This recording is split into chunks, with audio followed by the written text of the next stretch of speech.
Formation de plein pied aujourd'hui, je dirais dans ces forums économiques.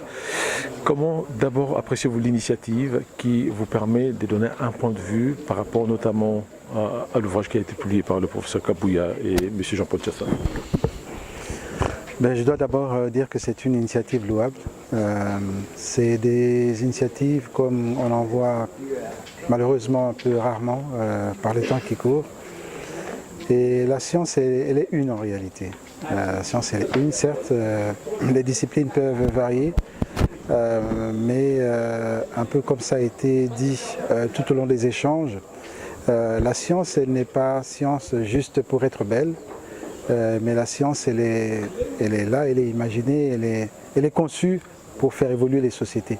Donc je pense que c'est véritablement, ce qu'il faut saluer, c'est l'acte fondateur de cette initiative, qui permettent autour d'un concept, et là c'était évidemment un concept autour fondamentalement de la macroéconomie, des fondements de la macroéconomie, mais de réunir des intelligences et d'en débattre, et pourquoi pas penser le futur de la RDC.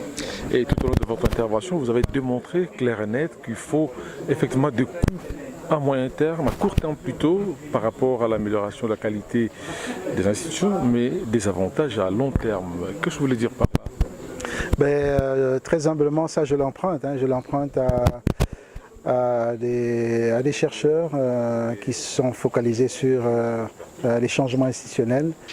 Et l'histoire de l'évolution des nations a démontré que les changements pour le mieux de la société ne se font pas sans mal, tout simplement parce que, un peu comme disent justement les économistes, ceux qui sortent des starting blocks les premiers, finissent par acquérir un avantage sur les autres, et c'est l'homo economicus, l'homme économique, est suffisamment raisonnable pour ne pas laisser perdre un avantage qu'il a acquis.